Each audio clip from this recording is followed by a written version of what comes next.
Hey guys, this is Delta, aka Savage, and today I've got something pretty cool for you guys. I'm going to be having a gameplay where I'm playing as Cho'Gath, and from the way things go, I end up going AP, and it goes pretty darn well.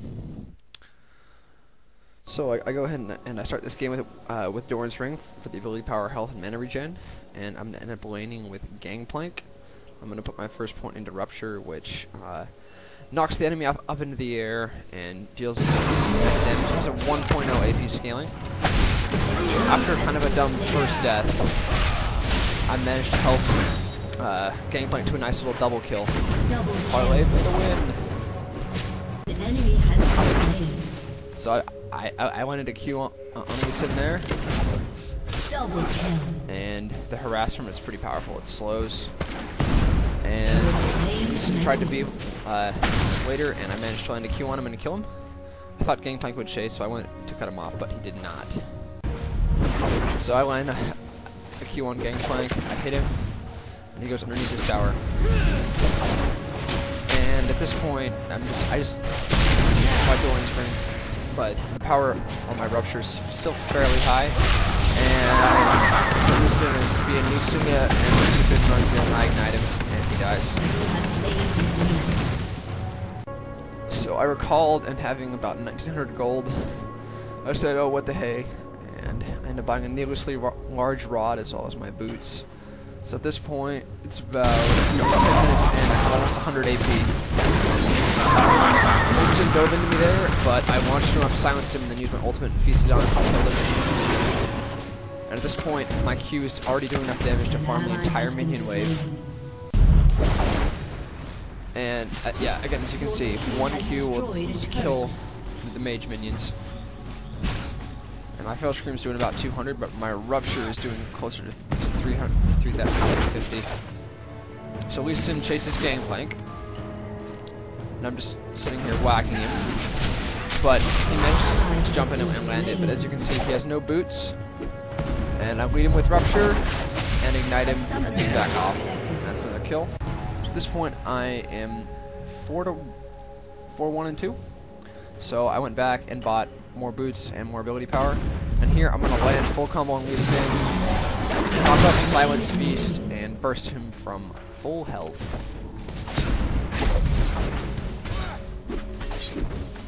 And happy to wait no sooner at this point, we proceed to push the tower. So one of the reasons why Cho'Gath does so much damage is because his Q has a 1.0 AP scaling, and then his W has about a 0.8. His ultimate's scale doesn't scale as well, but it does true damage. And toward the end of this game, my ultimate was doing more than 800 damage true. And that was just a little funny thing there. He dove in for Gangplank and ended up executing himself. So at this point, I have finished my death cap and I'm up around 260 AP. Your team has destroyed. And I go ahead and ward here so I can farm like a boss. And even though I missed my first two spells, Lee Sin still tries to kill me. I level up my ultimate. He exhausts me, I land a Rupture, and feast. Honestly, this game was just being pretty stupid. Gangplank tried to 1v1 me a little later, but he realized it was fruitless and ran away. Otherwise that Rupture would have landed. He probably would have died. And I'm just taking their golems because I can.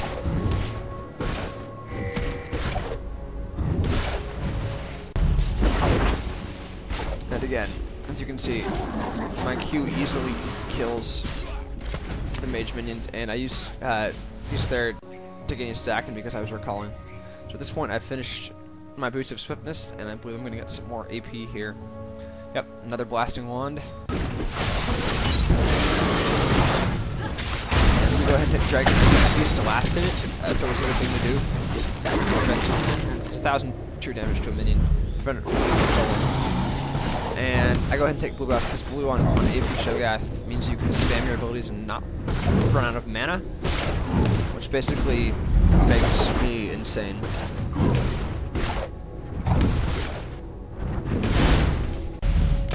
this fight breaks out in the middle. I land Feral Scream, aka the Cone of Doom, and it leads to a double assist, 2 for 1. And I tried to land a Q on him there, but it did not work. But our Hummerdinger set up some turrets, and As you can see, he comes back, and I feast him after Leona jumps in and stuns him. And there, as you can see, my W and my Q take out about half of the Terror's health with just one combo, and he heals out of it. And that ignite would have killed him, but as I checked, he did cast a heal to keep himself alive. So I recalled again, and I've picked up a catalyst. I was going to go to Rod of Ages. They were kissing our Nasus, so I went in after them, and I was trying to get Lee Sin, but I was lagging a little bit. But he was taken by Heimer, and Gangplank takes out Nasus, but I didn't lead him. Otherwise, I would have gotten that kill a lot sooner. And so pretty much I use my Q to guide where he's going to end up going, and Gangplank takes him out. So we proceed to take the bottom tower. And again, if you look at my score, I'm 7-1-7 at this point. And my cone gets a kill, and my ult gets another kill, and Gangplank is forced to use power exhaust and his ultimate in an attempt to escape from me. Actually, just taking damage and pretty much ignored. We took out the tower and proceeded to take out the inhibitor. I was trying to land a Q on Gangplank, because if I did, it would have meant his instant death.